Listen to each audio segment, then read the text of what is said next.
Hi, my name's Grace and I'm a public relations practitioner for Medibank Australia.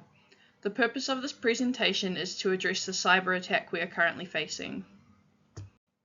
Just days ago, our systems were breached by the cyber criminal group REvil, which is believed to be operating out of Russia. This ransomware attack has compromised the sensitive personal data of approximately 9.7 million of our customers, including their personal identification details, insurance information, and even private medical records. The attackers are demanding a ransom of 9.7 million US dollars, $1 for every customer affected.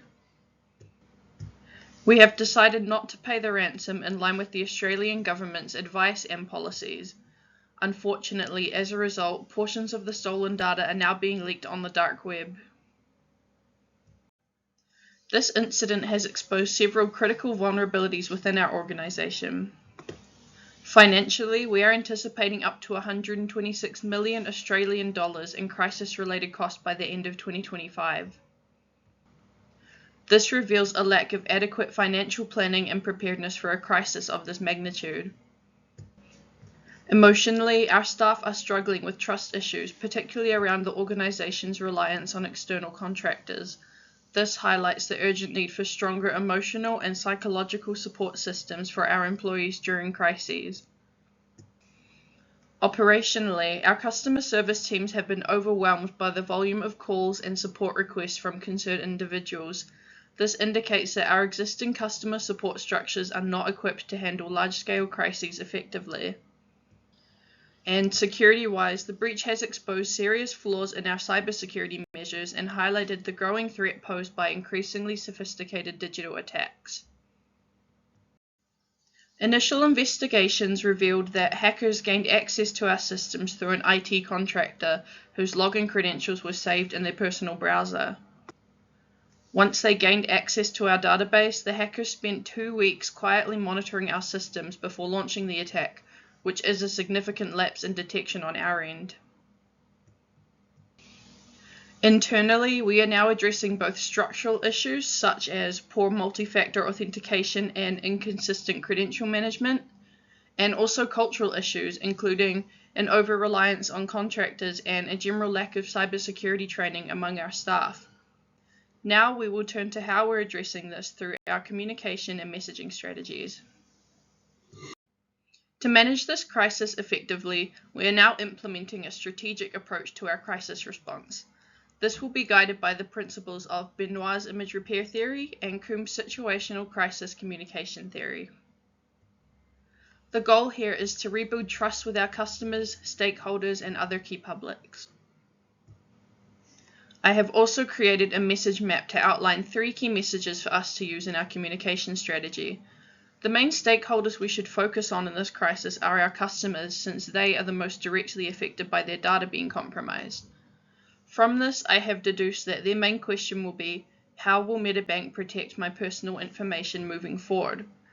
This is the key question we should focus on because, in a cyber attack crisis, customers are most concerned about the future safety of their data and will want to know how Medibank plans to prevent further breaches, so addressing this is critical to rebuilding trust with them. Now I will go over 3 key messages that address this concern, each with 3 supporting facts.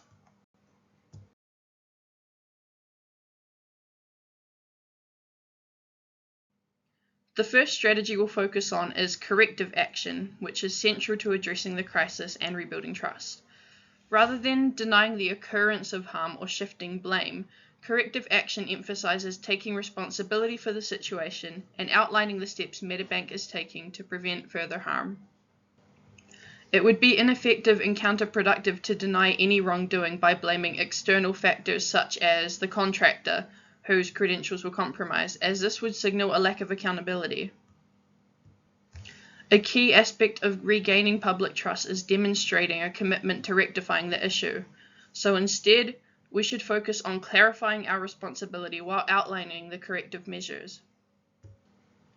Based on this strategy, our first key message is we're upgrading our security.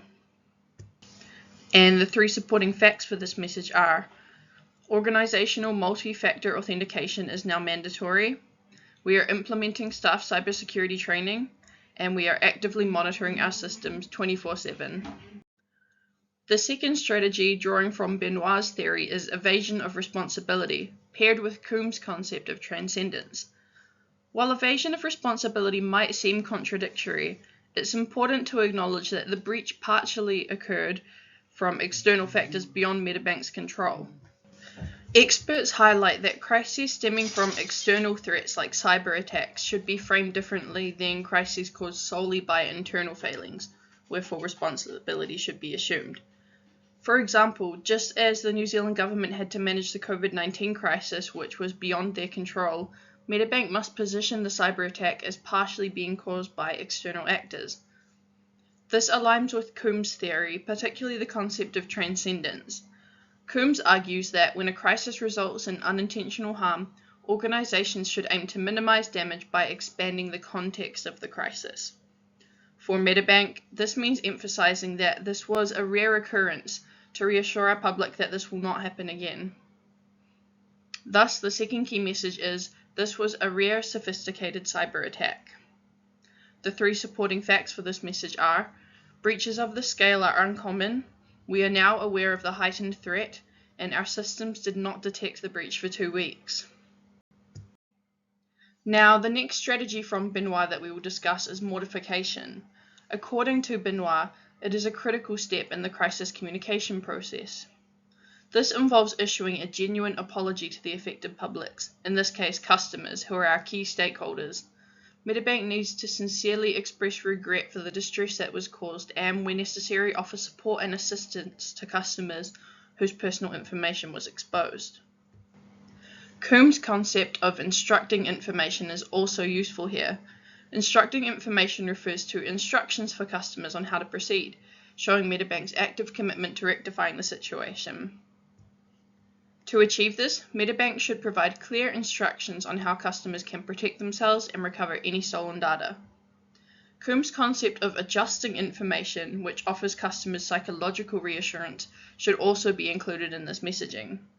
This will help mitigate the emotional impact of the breach and show genuine remorse. With these factors considered, the third key message is, we apologize deeply.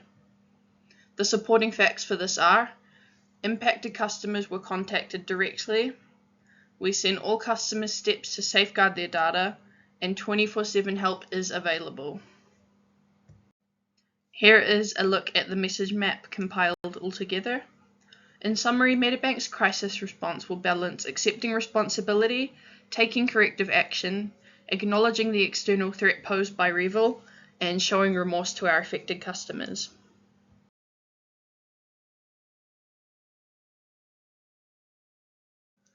Now, in this crisis, there are more publics to consider than just customers. The media also plays a critical role in shaping how the crisis is perceived. Engaging with both traditional and social media is important, as it will allow Medibank to control the narrative and provide factual updates. We should maintain a presence in major news outlets, providing updates through press releases, interviews with company spokespeople, and official statements. Engaging with traditional media is important because it is widely viewed as a reliable source of information. Therefore, it helps reinforce the credibility of our message and demonstrates that Medibank is taking the matter seriously. On the other hand, social media platforms offer a more direct and informal way to engage with key publics. It is also a useful tool for keeping track of the public discourse surrounding Medibank to monitor if the messaging strategies are effective. Therefore, Medibank should utilize social media to provide real-time updates, answer customer concerns, and address misinformation or rumors. An example of this could look like regular posts outlining the steps we're taking to fix the situation, along with guidance for customers on how to protect themselves, which will help manage the crisis and rebuild trust. But we also want to make sure that we're not posting too often.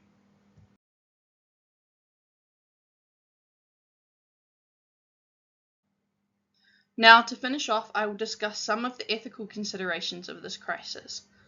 Anytime people's livelihoods are at risk, an ethical analysis should be conducted to determine the best course of action moving forward. The ethical principle of deontology, conceptualized by Immanuel Kant, is the most relevant to this case. Deontology emphasizes that certain moral duties must be followed regardless of the consequences. This ethical approach was already reflected in Medibank's decision to follow the Australian government's rules surrounding the ransom payments, which was the appropriate course of action given the legal and moral risks involved. Now, following on from using social media monitoring and engagement as a strategy, another important ethical consideration is how Medibank handles customer comments, especially negative ones, during a crisis. Deontological ethics should once again guide these actions. Since deontology emphasizes the duty to act morally and uphold individuals' rights, Medibank has an obligation to foster honest, open communication and maintain transparency. Transparency is especially important in crisis communication strategies, even more so than other factors such as urgency. Therefore, when faced with negative comments or complaints, it would be unethical to delete or censor these voices, as doing so would undermine the duty to respect open dialogue and accountability. While some comments may be unhelpful, retaliating by removing them would only make Medibank appear guilty and unapologetic, fueling public mistrust and going against deontological ethics. Customers have the right to express their frustrations, and ignoring or removing these comments could be seen as an attempt to silence people's genuine concerns. Therefore, a future crisis communication plan should include a social media response framework that prioritizes open engagement while setting clear guidelines for handling misinformation and abuse. By consistently adhering to deontological principles across its communication strategies, Medibank can begin to rebuild trust and demonstrate a strong commitment to ethical responsibility. And that concludes this presentation. Thank you for watching.